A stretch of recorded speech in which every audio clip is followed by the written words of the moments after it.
Hey guys and gals, Notso is back with you after a 3 month vacation in the sandbox. Been away doing some real combat missions over in unknown or undisclosed location, and I am so happy to be back doing some tutorial videos for you. Anyway, what we're going to do today, kind of as more of a warm up for me, but also to answer some questions that I've seen on the Discords while I've been gone, was how do I fly an overhead pattern to a visual approach and touchdown in the Strike Eagle. So I'm going to do a very quick demo of that exact thing. So we're lined up here at Nellis. I'm going to get lined up, or I am lined up with runway 21 right. So we're going to be doing a right brake overhead to a full stop landing. Key here is being at the right altitude and airspeed. So Nellis approach or overhead initial altitude is 3,700 feet, which ends up being about 1,800 AGL above the runway. Various airfields are different. Anywhere between about 1,500 to 2,000 will work pretty well for coming up initial for the overhead brake. The other thing is airspeed. So normally anywhere around 300 to 350 is kind of the standard. So I'm going to fly 350 up initial at 3,700 feet above the runway. If I'm doing more of a tactical initial, that would be more defensive if I'm in a real combat scenario. Where the formation is going to, I'm worried about man pads around the airfield. So in this case, the formation would come up at about probably 400 to 450 in tack line abreast, at least a good mile apart. So it's a lot harder for the guy, Gomers on the ground, to pop a man pad at us. But we're just going to do normal peacetime overhead arrival. So some key things before I start. I want you guys to concentrate on seeing what I'm actually looking at. So this is my AOA here. I'm only going to really pay attention to this when I'm rolling out on final. I don't really use it much at all for anything else. I'm going to primarily focus on airspeed and altitude, and then dive angle as I'm doing my final turn to the runway. I'm only going to really transition to the AOA once I'm starting to roll wings level to final at whatever altitude that is. So the key there is I want to be at about 20 to 22 AOA is the on-speed final. And the cool thing about using AOA for that approach speed, and I use the word speed for AOA, but it really is, it's on speed. And the key thing there is that will take into account whatever your weight is. So if I'm lightweight, empty on gas, no bombs, any of that stuff, 20 to 22 AOA. If I'm heavy, full of fuel, lots of bombs, whatever, I'm still going to use 20 to 22 AOA, because that's going to automatically compensate the airspeed. That way I don't have to go calculate an airspeed for any given weight. I just fly on-speed AOA, and that should take into account any of the different weight and drag configurations. The one thing I was going to talk about with AOA. Anyway, so I'll move on to that. Yeah, so the other big thing I want to emphasize here is this is a visual approach. We're not doing a carrier approach where you're flying a very specific profile at a very specific distance away from the runway, trying to meet very specific altitudes around the turn. This is a visual approach by looking out the window at the runway and setting yourself up at the appropriate spacing and flying in relation to the runway. So I can't emphasize that enough, is look at the darn runway, especially during the final turn as I'm rolling out. If I'm staring at the HUD, worried about airspeed and all the other stuff, I'm going to probably miss the important stuff. So what you're going to see is I'm going to look at the runway primarily, both when I'm on the downwind, so I can set my spacing, and also especially as I'm doing my turn to final, I can gauge a bunch of stuff for my altitude and whether I'm on my glide slope to be able to be on the right angle. All right, so without further ado, let's get this show on the road. So here we go. So coming up on 2 miles, so I'll have already called 3 mile initial. So dude 1-1 initial.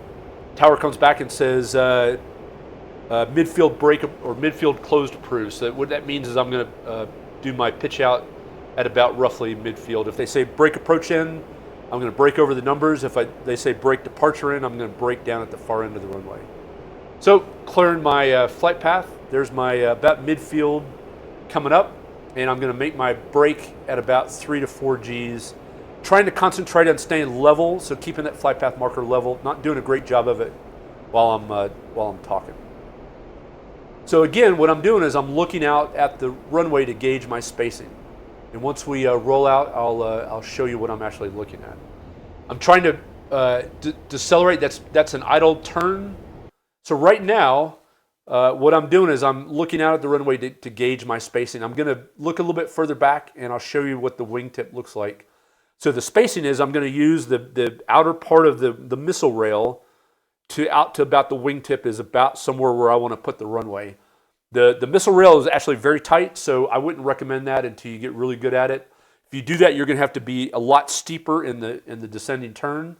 I like to use the wingtip as a good, comfortable place, which means I'm going to put the wingtip pretty much on the runway.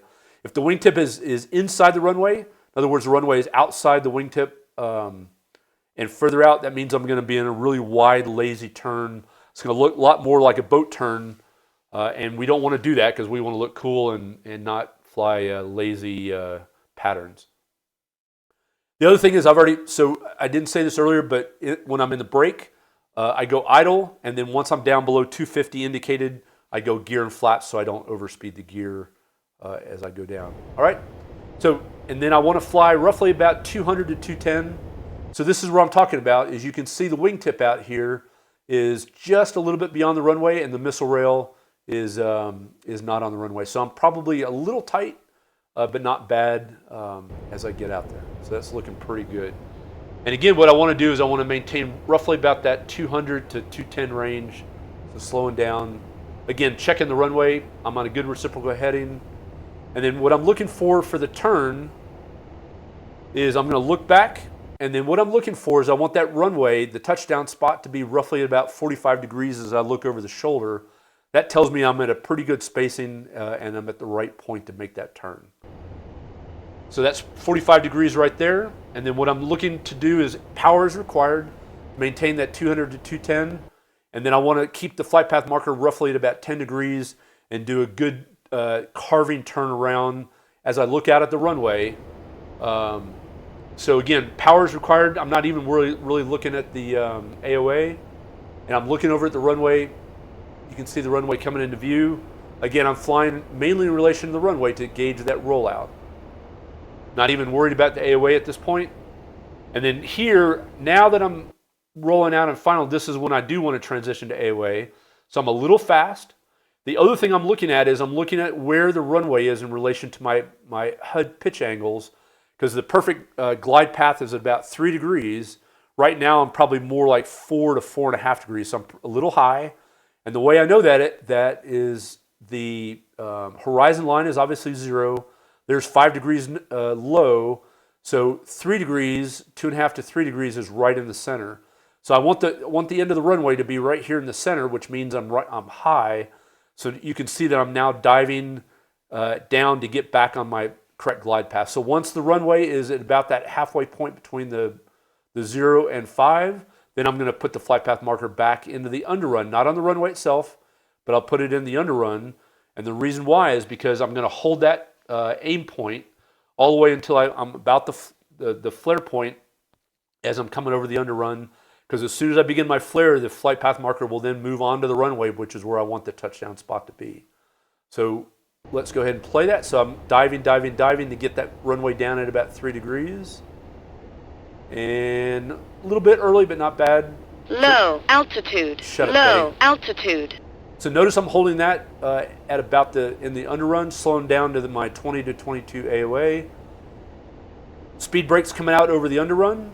Just a tiny bit of nose up right now, and holding that landing attitude. If I flare too much, I'm going to float. I floated just a little bit, touchdown, nice and smooth. And now I'm going to get into my good aerobrake. So I'm using primarily the whiskey marker to get up at least 12 degrees nose high. And if I go to 13 degrees nose high, you'll see it start flashing. So right about there. So somewhere in that 12 to 13 degree range, there's no point in doing a huge aerobrake. I've got tons of runway, and then once the airspeed decays down, the nose will drop. I'm going to hold the stick full aft in my lap, and the speed brake stays out. And once I slow down and airplane's under control, I'm starting to move to the right side of the runway. This is called the cold side of the runway. That way, if I've got wingmen that are landing behind me and they overshoot, they've got the whole left half of the runway to go by me so we don't run into each other. The cold side is the side that I'm going to exit on. The hot side is obviously the opposite side. So now, some good techniques here is as I'm slowing down, checking the brakes. I haven't been on the brakes at all until this point. So now speed brake gets retracted, flaps are up. Notice the flaps are now retracted. Because the good style points are as I exit the runway, if I've got the speed brake out or the flaps up, I'm going to get made fun of by guys in the squadron or by the soft up in the tower that's watching me. So good style points there. Picking up the runway line. Some taxi keys is, and I know this is pretty basic, but think of the nose wheel strut as basically being right directly under your ass. So if I put that turn line right, I go past it, it's right under my butt right now, and keep it there, and that's going to keep me right on the center line as I make my turn. So the nose gear strut is pretty much right under the pilot's butt cheeks, and if I turn and keep that right under me like that, I'm going to look pretty good as I taxi, so I'm not way off the line. Okay, guys, let's run through this real time. No stopping this time, just so you can see the whole pattern all the way to touchdown. So here we go.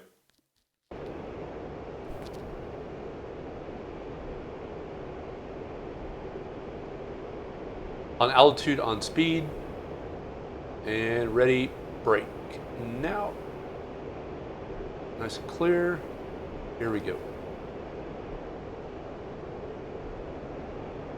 Again, really try to concentrate on keeping the velocity vector level on the horizon so you don't lose altitude. In idle, below 250, gear and flaps are coming down. I let the nose drop just a little bit. I'm going back up to altitude. Again, looking over at the wingtip, checking spacing. Looking pretty good. I might be just a little wide here. The wingtip is just touching the runway, but pretty much right where I want to be. Looking good. Wingtip's right on the runway. I could be a little tighter, but for purpose of illustration, this looks pretty good.